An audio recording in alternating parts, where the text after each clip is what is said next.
In the misty London of 1870, a ship docked with a special passenger. Little Sara Crewe, just 7 years old, stepped onto the cobblestones, her wide gray-green eyes sparkling, her dark curls bouncing. Her father, Captain Crewe, tall and handsome in his uniform, held her hand tightly. "Sara, this is your new home," he said, his voice warm but tinged with sadness. Sara clutched her beloved doll. Emily, whispering, "We'll be brave together, won't we?" The city loomed large, gray and unfamiliar, yet Sara's heart glowed with curiosity. They arrived at a grand, stern building. Miss Minchin's Seminary, a school for girls. Inside, Miss Minchin, a tall woman with a pinched face, greeted them coldly. "So, this is Sara Crewe," her voice sharp, her eyes calculating. Captain Crewe smiled. "My Sara is a little princess, treat her as such." Sara curtsied politely, her smile radiant, but Miss Minchin's frown deepened. "We'll see," she muttered, her tone icy. Sara felt a chill, but her father's warm hand reassured her. She'd make the best of this strange new place. Sara's room was a dream. Velvet curtains in red, a soft bed with silk sheets, a crackling fire. Captain Crewe had spared no expense. "Only the best for my princess," he said, his eyes shining. Sara twirled, her laughter echoing. "It's like a fairy tale," she exclaimed, hugging Emily. But as her father kissed her forehead, his smile faltered. "I'll be back soon." "Sara," he whispered, his voice heavy. The door closed, leaving Sara alone, her heart aching, yet she whispered to Emily, "We'll imagine happy stories, won't we?" The next morning, Sara joined the other girls, her uniform crisp, her smile shy. Miss Minchin watched, her gaze piercing. "Sara Crewe, you'll be our star pupil," she said, her tone forced. The girls whispered, some with envy, others with curiosity. Lavinia, a tall girl with sharp eyes, sneered. "A princess? Humph." But Sara smiled kindly. "I'm just Sara," she said, her voice soft. She opened her book, her imagination soaring, picturing herself in a magical land, far from Miss Minchin's cold stare. Her heart stayed warm, despite the whispers. Sara soon met Ermengarde, a plump girl with round glasses, often teased for her clumsiness. "I can't read French." Ermengarde sighed, her cheeks red. Sara smiled. "I'll help you," her voice gentle, as she read aloud, her words like music. Ermengarde's eyes lit up. "You're so kind," she exclaimed, her shyness fading. They giggled over stories, Sara weaving tales of princesses, Ermengarde listening in awe. A friendship bloomed, warm and true, in the gray school garden where flowers dared to peek through. Lottie, a tiny girl with golden curls, sobbed in a corner. "I miss my mama," she wailed, her voice small. Sara knelt beside her. "I'll be your pretend mama," she whispered, her tone soothing, wiping Lottie's tears. Lottie sniffled, then smiled. "Really?" she asked, her eyes wide. Sara nodded. "We'll imagine happy things," she said, hugging her tightly. Lottie giggled. "You're the best," she cheered, clinging to Sara. In that moment, Sara's kindness turned a sad corner into a place of joy. At night, the girls gathered around Sara, her candle flickering, her voice magical. "Once, a princess lived in a tower," she began, weaving a tale of adventure. The girls listened, spellbound. Lavinia rolling her eyes but staying close. Sara's stories painted vivid pictures of far-off lands, brave heroes, and kind hearts. Even Miss Minchin's cold walls couldn't dim her magic. "Tell us more," Lottie begged, her voice eager. Sara smiled. "Tomorrow," she promised, her heart glowing. Her imagination was her greatest treasure. One sunny morning, a letter arrived. Sara's eyes sparkled. "It's from Papa," she exclaimed, tearing it open. "My dearest Sara," it read. "I'm in India, but my heart is with you." Captain Crewe wrote of jungles, elephants, and his love for her. Sara clutched the letter, her smile radiant. "He'll come back soon," she whispered to Emily, her voice hopeful. She traced his words, imagining him under a golden sun.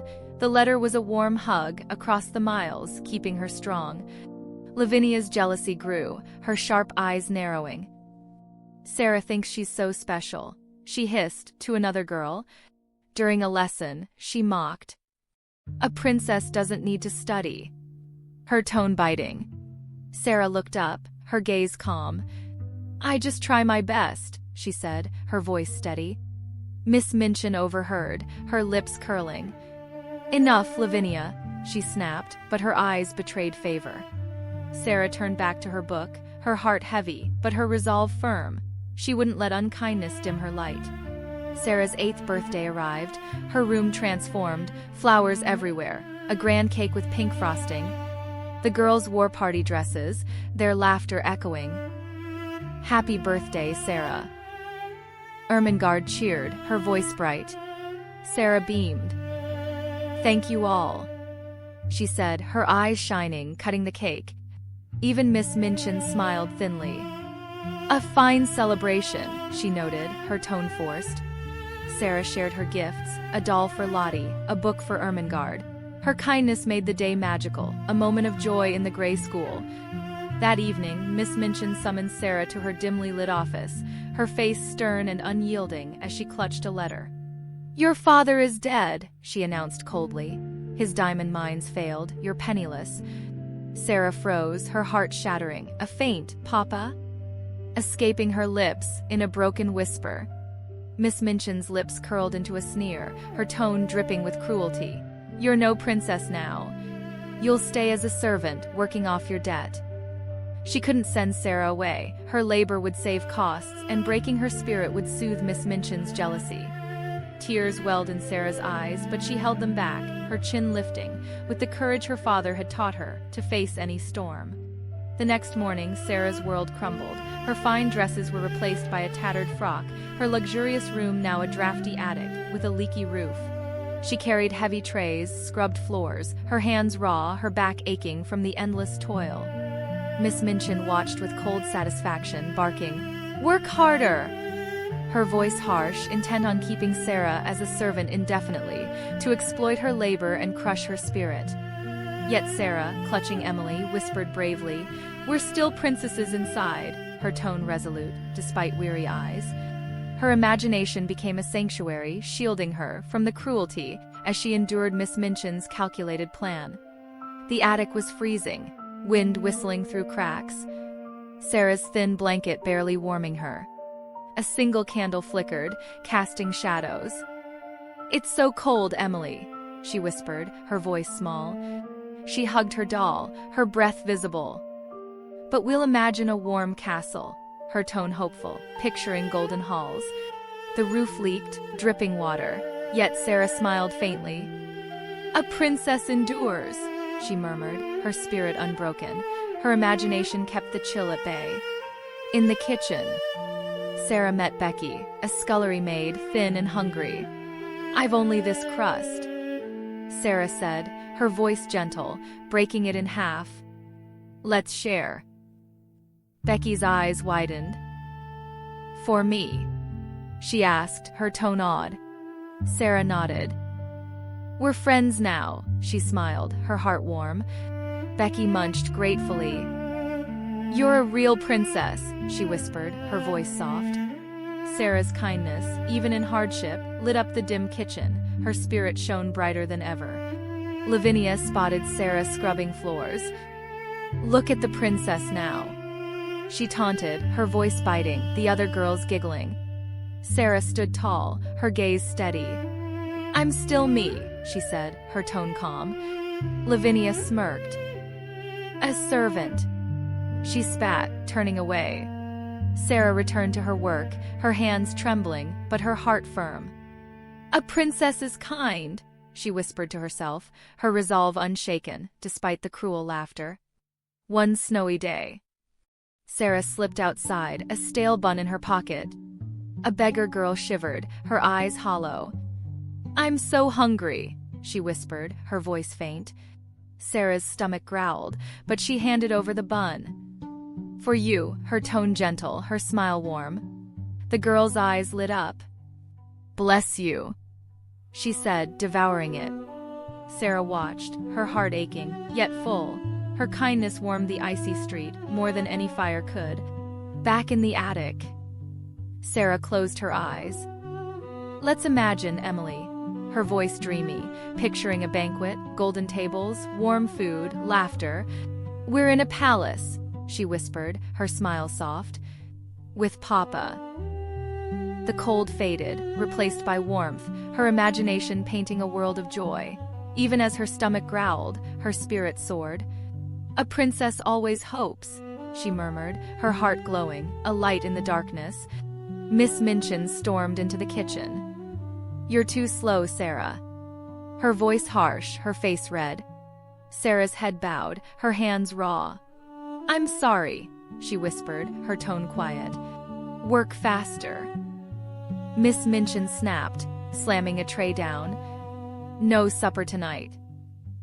Sara nodded, her stomach empty, but her spirit firm. I'll do better, she promised, her voice steady.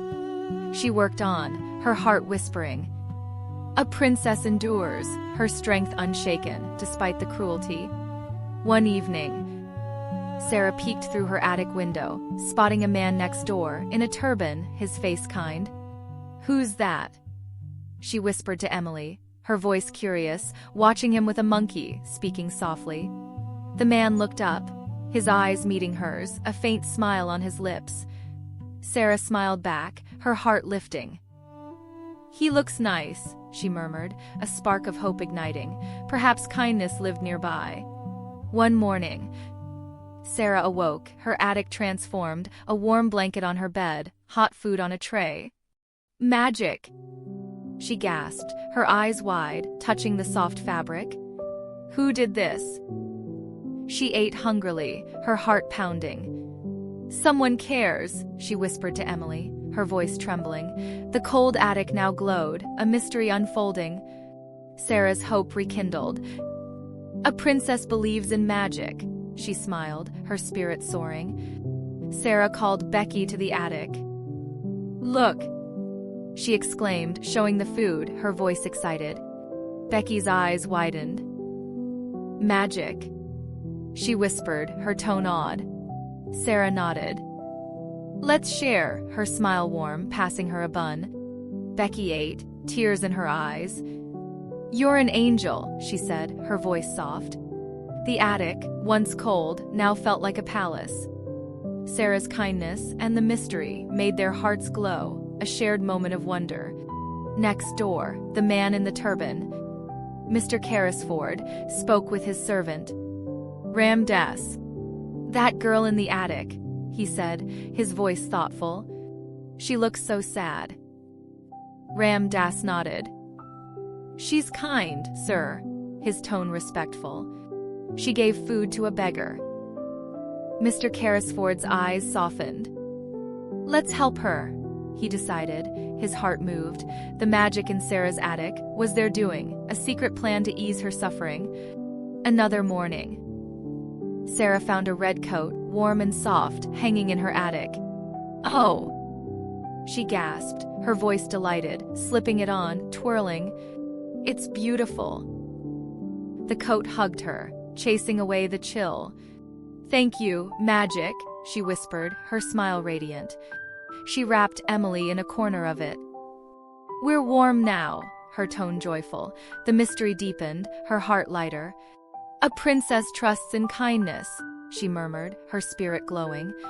Lottie sneaked into the attic. Sara, she whispered, her voice excited, hugging her. Sara smiled. Look what magic brought, her tone warm, showing a small cake. They shared it, giggling softly. You're still my pretend mama, Lottie said, her eyes bright. Sara nodded. Always, her voice gentle, brushing crumbs from Lottie's cheek.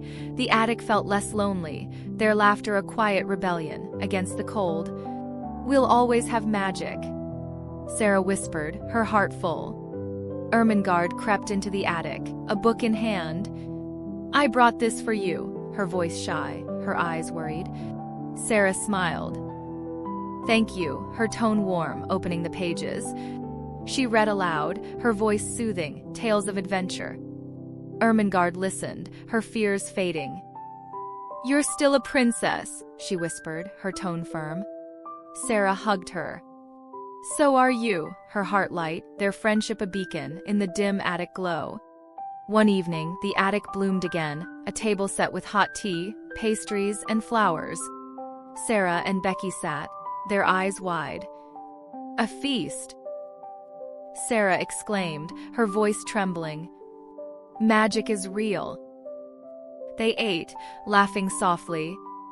"Whoever did this," Becky said, her tone awed. "They're an angel." Sara nodded, her heart full. "A princess believes in miracles," she whispered, the attic a haven, their spirits soaring, with every warm bite.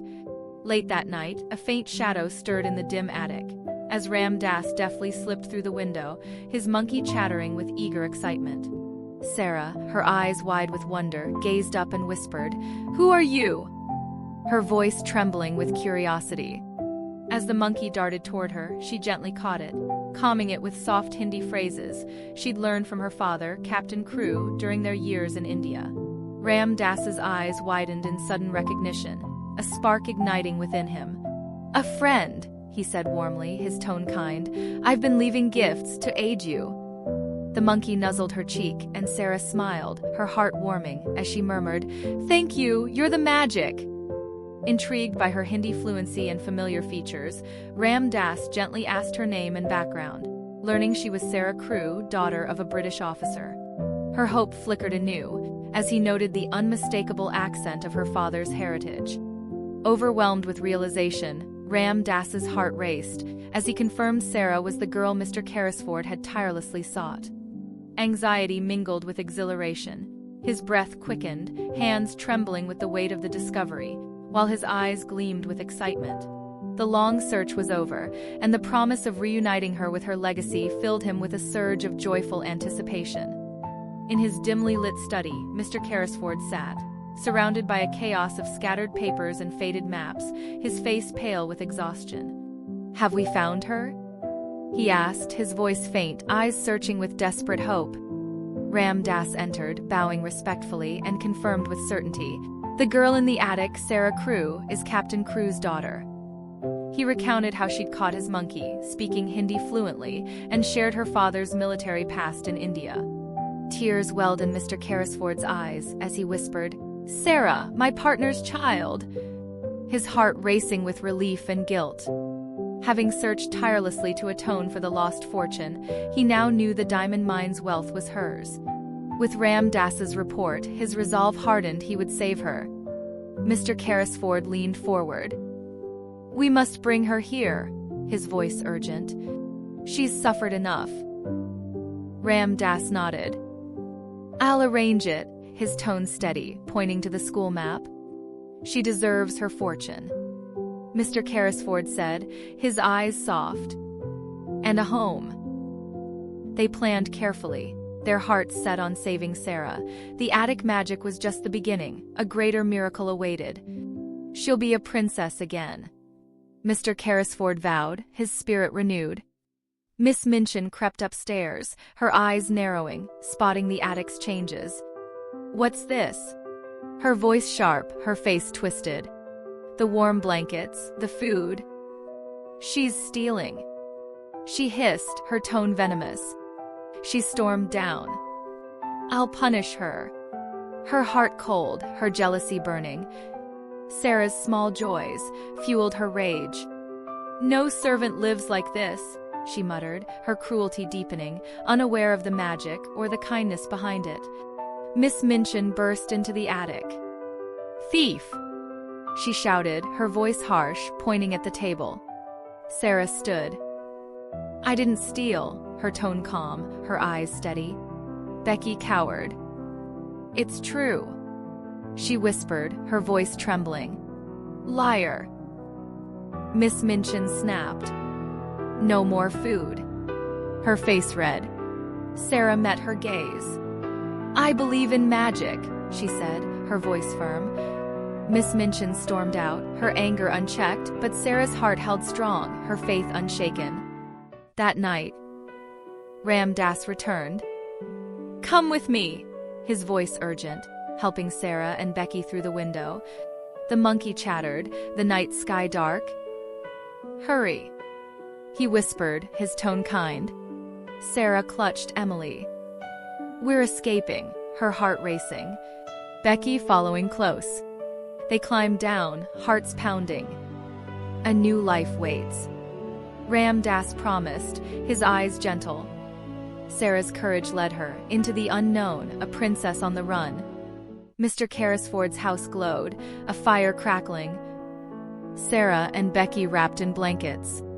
"Welcome, Sara," he said, his voice kind, his eyes teary.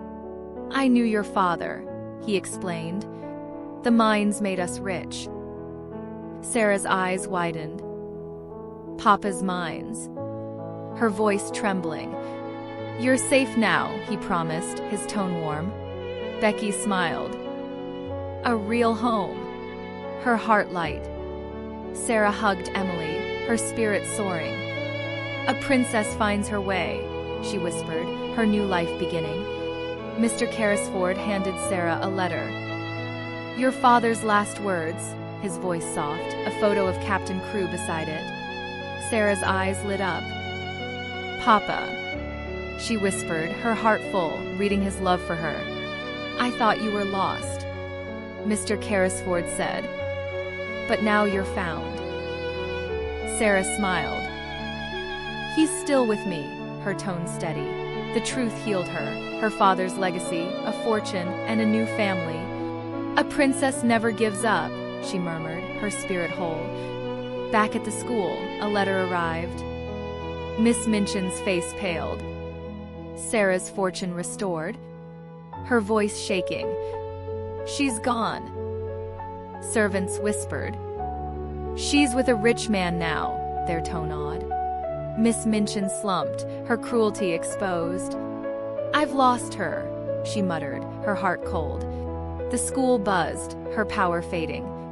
Sara's escape, her triumph, a lesson in kindness. "A princess rises above," the whispers echoed. Miss Minchin's reign ending. Sara, now in a fine dress, played in a sunny garden with Becky, Lottie, and Ermengarde. "You're back." Lottie cheered, her voice bright, hugging her. Sara laughed. "We're all princesses," her tone warm, sharing dolls and books. Becky smiled. "A real family," her heart full. Ermengarde nodding. "Forever friends," her tone firm. The garden bloomed, their laughter echoing. Sara's new life, a dream come true. "A princess shares joy," she whispered, her spirit shining. Sara spotted the beggar girl, now clean, in the garden. "For you," she said, her voice gentle, giving her a doll. The girl's eyes sparkled. "Thank you." Her tone joyful, hugging it. Sara smiled. "You're a princess too," her heart warm, holding her hand. The garden glowed, a circle of kindness. "A princess lifts others," Sara whispered, her legacy of love, growing with every smile. In the study, Mr. Carrisford signed papers. "Your fortune is yours," his voice kind. "And a school for girls." Sara's eyes shone. "For all," her tone hopeful. "Even the poor?" He nodded. "Yes," his heart full. "Your father would be proud." Sara smiled. "A school of magic," her voice dreaming. Her dreams, her father's legacy, would live on. "A princess builds hope," she whispered, her future bright. As the sun set, Sara gathered the children. Once, a princess found her magic, her voice magical, weaving her own story. They listened, spellbound. "She never gave up," Sara said, her eyes bright, and shared her light. Lottie clapped. That's you. Her tone joyful. Sara laughed. We're all princesses, her heart full, the garden glowing. Her stories, her kindness, a legacy of love.